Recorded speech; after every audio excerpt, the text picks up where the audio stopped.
Over the next several episodes, we will address our 10th and final Teaching Like Ted Lasso theme, planning. Welcome, I'm Dave. I'm John. And this is Teaching Like Ted Lasso.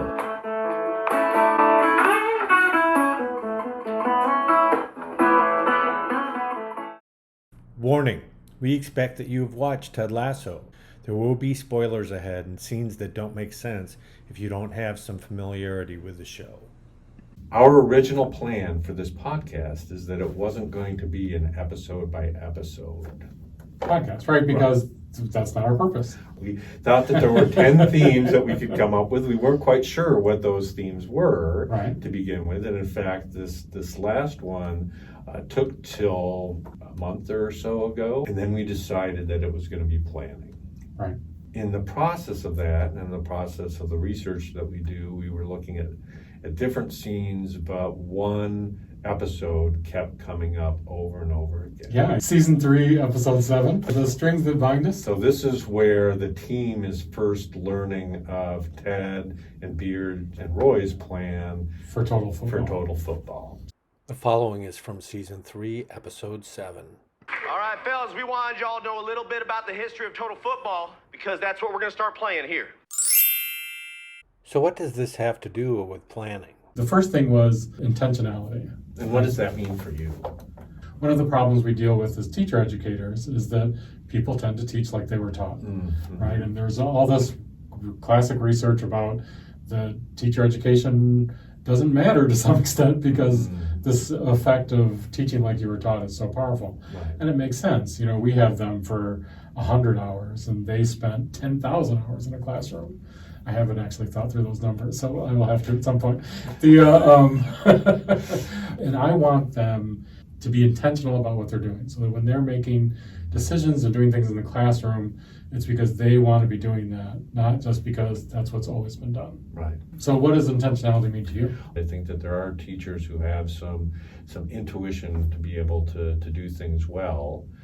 And I think that what intentionality means is helping those teachers through coaching and reflection to be able to say, this is what's worked, let's do more of it, as opposed to that just happened to work. Right. And to go beyond those teachers, right? So that it's not just about, those teachers who are really good at making those kind of intuitive jumps. Right. So that's something that everybody can access. Right. So having it be a collaborative thing. So that's why I like coaching or reflection. That was what was so powerful about the Mitboss early on, right? Was people were blogging and reflecting and sharing it with the world, which goes along with John Dewey's discussion where we ought to be very careful about having these lone genius teachers who, once they leave the profession, they take that wisdom with them. Part of what we wanted this to be about, like I said, we've had some really great teachers and researchers. We want to create a record and be able to share that record with the world. Right, because those are the conversations we value having. Right. And this was a way to think about how to share those with other people.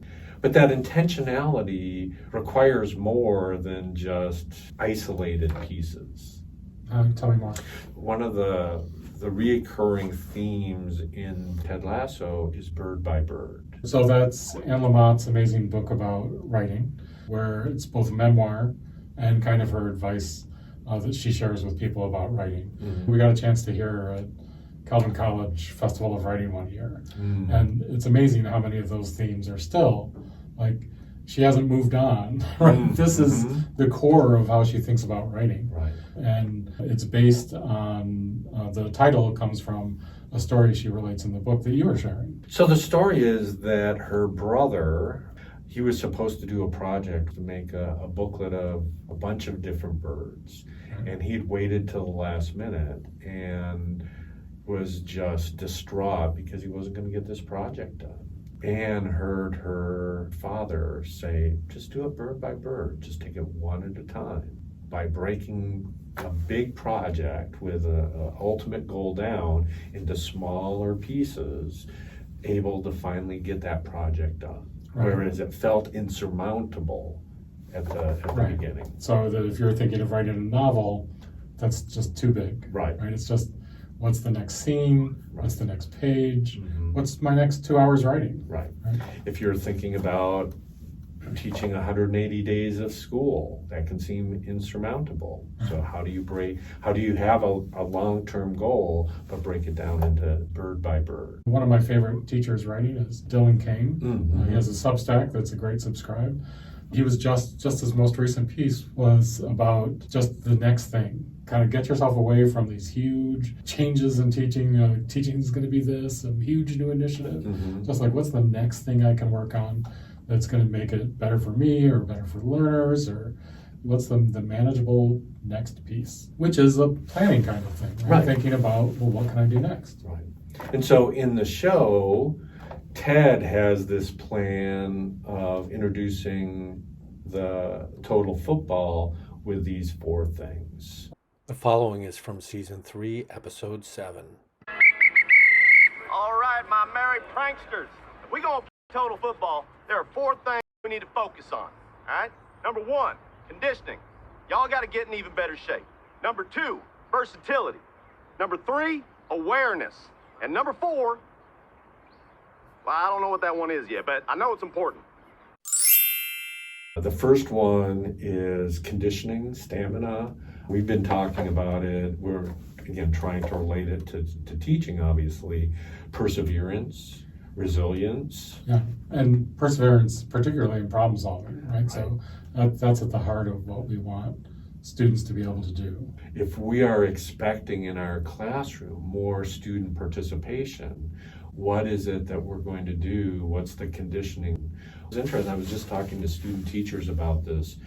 They're having a hard time they're working with middle schoolers, getting them involved, engaged in a lesson. They've been conditioned to have the teacher do all the work. Right.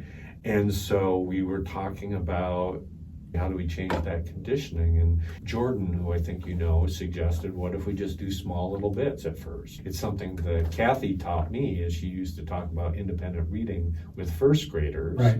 But you start very small, and then you build and you build and you build. Can you expand on Jordan's thinking? So what's an example of a small bit you could ask a student to do? So it was like, give us 5 minutes of teamwork on this, and after that, we'll give you a 5-minute break or something like that, and then build it to 10 minutes, which was again what Kathy did. She started with a minute. Let's try doing this for a minute, and you build on success. And it's amazing, I think, teachers who are aware of that kind of stuff, the difference it can make for students. I was just talking with a first grade teacher this week about her students were doing an activity that I hadn't seen before. They were using tacks to push through paper. It's an occupational therapy task. And she said that they normally would do that for a couple of weeks in the fall. But these are kids who spent a lot of time in COVID just tapping a screen. And so that they literally can't write because they haven't developed kind of their coordination and muscles in their hand. And so she's making time every week for some of this activity where they go to the carpet and they're pushing thumbtack through a paper, thinking about conditioning that the learners need to be able to do, which he knows they want them to be able to do later. Nice. So the next one is versatility, and again, I think that's the exact same thing we want in our classrooms. We want our students to be able to adapt to different situations. There's the Ploya quote that says, I'd rather someone solve one problem 5 ways than 5 problems one way. And we both believe that teachers are problem solvers and that we want our students to be problem solvers. And I think that's part of that ability to adapt. So what do you think about versatility?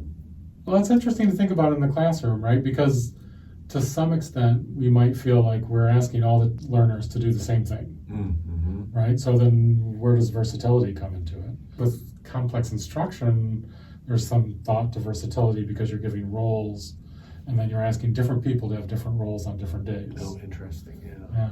And also maybe the kind of, depending on what your norms are, right? But one of the norms that I've got from Joy is no one's done till everyone understands. There's some versatility in that because it's going to be different people on different days who are the last ones to understand. Mm-hmm. You're switching from your role of figuring out what it is to being able to explain what it is, this idea of monitoring your group mates, right? Mm-hmm. What do they know? What do they not know? Mm-hmm. And then finding out from them what their thinking is. Right. Boy, there's a lot of different roles in there. Right. How about for you? Well, it just reminds me again of the conversation I had with the student teachers. One of the things that they want to do is build more confidence in their learners. And one of the ways that they brainstormed and talked about was asking them to be the teacher. And I know you were talking about that you were in class where you want more of the learners leading the discussion, becoming the teachers Right. as opposed. Again, I thought that was a wonderful insight on their part of asking the students to begin taking over more of a role of just even in small groups or with other individuals. It reminds me of Bob Moses and the Algebra Project, where students are mentoring the next generation in algebra. It reminds me of John Hattie's idea that the best classrooms are where teachers become students and students become teachers. So we're going to start something called total teaching, aren't we? It's built on 4 principles. Anyway, so but we're only halfway. So what's third? What's the third principle? Conditioning, versatility, awareness. So what does that mean for you? No, if I name awareness, you're supposed I to have say to what do- you oh, think it okay. means for you. You'd think we'd have this all planned out. I love where Ted says, you have to ask yourself, what does this situation need? So it's being aware of what your teammates are doing, being aware of what's happening on the pitch, and as a result of that, filling in, helping out, Right. being present. Yeah, and the beautiful illustration in the show is not on the field, Mm-hmm. right? It's Sam has had vandalism happen to his restaurant, and the team shows up, Right. and he wants to know who did this, who planned this, who did this, Right. and it's all of them, Yeah. right? Knew that this was what was needed. So what does this mean in the classroom? What does the idea of awareness mean in the classroom? I mean, I already mentioned that goal of we're not done till everyone understands. Also, in the roles, right, you're responsible for different things. You have to be aware, does everybody have what they need? Is the middle space being maintained? Is everybody participating, right? Because complex instruction is all about trying to get at, why are people excluded from the group process? If you're going to include people, you've got to be aware, are they participating, are they not participating? That reminds me of Nicora's talking about broken squares, or Joy's talked to us about broken circles. And have you done that in your class? Not this semester yet, Okay. but it's a fascinating activity to do with people. I just did it with one group, and it was very much them afterwards as we were debriefing, talking about figuring out what other people needed. It's a great example of what this particular part of total teaching looks like. Yeah. But now there's that fourth one, and we don't know what the fourth one is. And so we've talked about what's the difference between having 3 and being open to later adding more, and saying explicitly there are 4 and we only know 3. Well, let's see what Ted has to say about that. The following is from Season 3, Episode 7. So, Ted, this number 4, Yes, sir. you haven't said what it is yet, No, ma'am. but you know what it is. I don't, actually. What about you, Coach? I'm agnostic. Roy? I don't know. Number 4 has yet to reveal itself. There is no number 4? Like the man once said, sometimes you gotta leave space to let God walk into the room. So number 4 is God. Oh, no, I don't think so. Coach? I'm an atheist. Roy? Can I know? You and I have both been saying for a long time that we think that all teachers ought to have improv. One of the best things that I've heard, and I think it's related to this scene that we just watched, was Jason Sudeikis and Brendan Hunt on Brene Brown's podcast, where they were actually talking about a Quincy Jones documentary. And I'm going to read, this is Jason speaking. Quincy Jones talks about when you're making something that you want to get it like 75% of the way there and leave room for the magic. He says, quote, "You've got to get it to where it's supposed to be, but leave space for God to walk into the room." I don't think that it's a mystery then that in this scene, there's 3/4, 75%. I think he was thinking about that documentary. I think he was thinking about Quincy Jones. Right. And I like the effect it has, how engaging it is to the players, that they are trying to think of what the fourth thing is. Whereas I think if you've got three things and maybe there's more, that really leaves it with Ted. Mm-hmm. But they're all thinking about. Yeah, Danny just comes in and says it's sacrifice. Ted seems to know for some reason that it's not. Nope. That's a good thing, but Yeah. Nice try. So what does improv look like in our class? Why do we think that that's important? One of your stories that I tell, right, is about your worst year teaching. Yeah. So would you share that? Yeah, so my worst year teaching was my second year. My first year I was hired just 2 days before class started. Which, anybody who knows you. That was hard. Yeah. I always felt like I was behind. And I was also coaching. I mean, I just didn't, fortunately, I didn't have a family, so I wasn't, neglecting anyone. But I always felt like I was behind. And the second year, then I promised myself that I was going to know what I was going to do. If you'd asked me what was going on the 60th day of class, I could have told you. I spent all summer. Teachers do not have summers off. I spent it planning, and it was my worst year of teaching. Because I'd put all that time in it, I had invested all that time in it, I had 100% done. I was not responsive to my students. Right. And my students, they were not impressed. They weren't impressed by how much time I put into it. And it was definitely a rough year. I don't know that I necessarily understood the importance of improv at that point, but I certainly came to understand the need to be more responsive, so I think about that 25% as being inviting in others to contribute. Yeah. It feels like there's some tension between intentionality and improv, right? Because intentionality feels like more like what we traditionally associate with planning. Right. So it might feel odd to think about improv as part of planning. There's a couple things that come to mind with this tension between improv and intentionality. And the one is, and I'm not a huge fan of this quote, but it resonates for some reason. The idea that no plan survives its first encounter with the enemy. I don't like to think of my students as the enemy, but I think that has some of the same. I don't think our plans survive the first encounter with any humans, right? Because humans are unpredictable. Like my experience, if you're too planned, it's not going to go well. What are you going to do instead? Right. And so somehow you also have to at least accept that there's going to be this need to adjust. Right, and vice versa. If I walk into the classroom and I have no idea what's going to happen, maybe there's somebody who can improv an entire lesson and have it come out well. But that's not me. Especially if you don't have that long-term vision. I don't think you read Improv Wisdom. Improv Wisdom by Patricia Ryan Madsen. The subtitle is Don't Prepare, Just Show Up. What she's talking about is that over-preparation. So this is, again, the 75%. She talks about being willing to be mediocre, not trying to be the best, but being willing. I don't know that this applies to Ted Lasso, but I think it does apply in the classroom to give ourselves permission to allow, again, for others to come in and contribute to that and not feel like John Dewey was saying, that we have to be the lone genius in the classroom. Yeah, that's a powerful thought.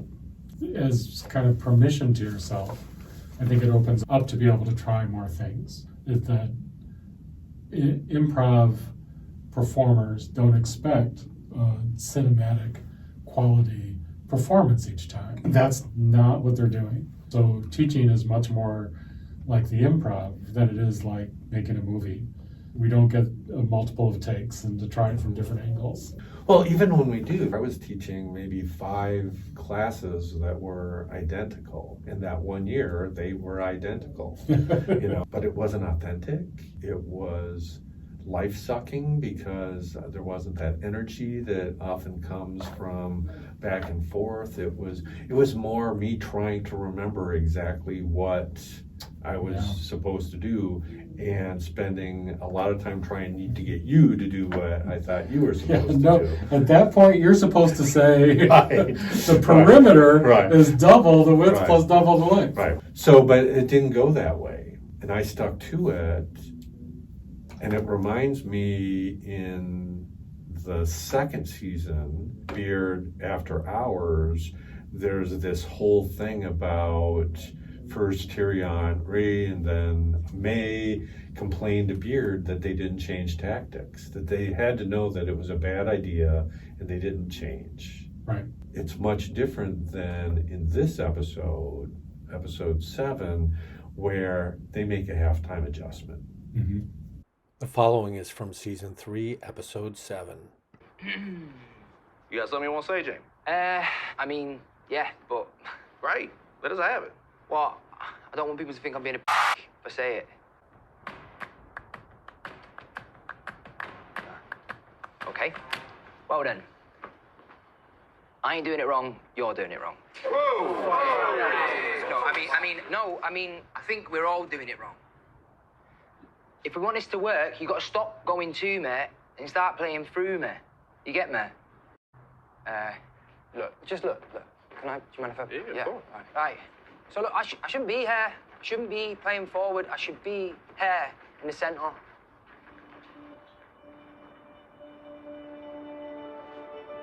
I should be here, right? Let Danny go up front, move Colin over there, Richard there. So stop going to me, right? And start going through me, all right? That's total football. What do you make of that halftime adjustment? Well, it's interesting, right? Because they're sticking to their principles of what they want to be doing. Right. But somehow there's a different way to approach, even though they know that they want these principles to be Right. the same. They don't seem to be a cohesive unit. They're doing all of these things, but they still haven't quite figured out how to work together, how to manage the whole idea. Right. And so they've got that openness to change. We were talking about not over metaphoring, right, the scene. So that scene isn't saying that the teacher has to be Jamie. Right. Like everything has to go through the teacher. Right, because Jamie steps in and has the idea of a switch. Mm-hmm. But yeah, so Jamie, we're not suggesting that, like in Total Football or the triangle, because it's the same thing in the triangle office in basketball, it goes through a player. Right. That's not what we're suggesting. We're suggesting maybe an overarching metaphor of listening to students. Right. In some way, they're telling you what they need. Speaking of making adjustments, you'd think we maybe would have made this adjustment early on, but we decided what we want for this last theme, that we might, again, if we were going to do a whole episode one, that our part might be a little bit longer. I just did not want to cut our guests and try to do that. This comes from your flexibility as a producer, that you're willing to kind of look at the interviews and think about kind of what's the best way to make these experts that we Right. wanted to talk to Right. make what they're shared.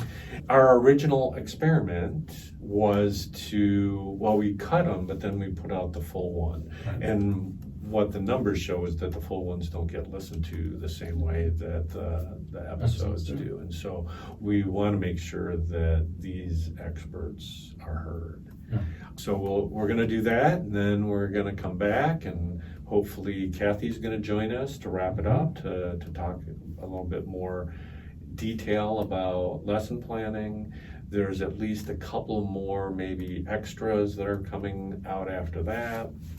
But again, this was always about our audience, and if our audience ever comes up with something that they see a connection with Ted Lasso, or if they just want to take it over, Yeah, we'll support you. yeah. Yeah. Just let us know. Just reach out. So, Thank you for listening. yeah, thank you.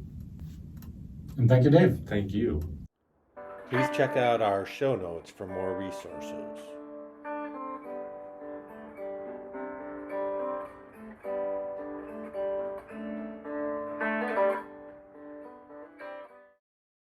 So best laid plans. Nothing ever goes according to plan. So this is our second try at this. Yeah. Because the first try, I hit record before I hit record, and so I was actually hitting stop. So I need to be a goldfish here. I need to forget about what I just did, so not feel blame about that and shame about that, but also forget what I've told you and what I've not, because I might forget to tell you. So, Right. yeah. Oh, but it was great. It was great. You should have been You there. really should have been there.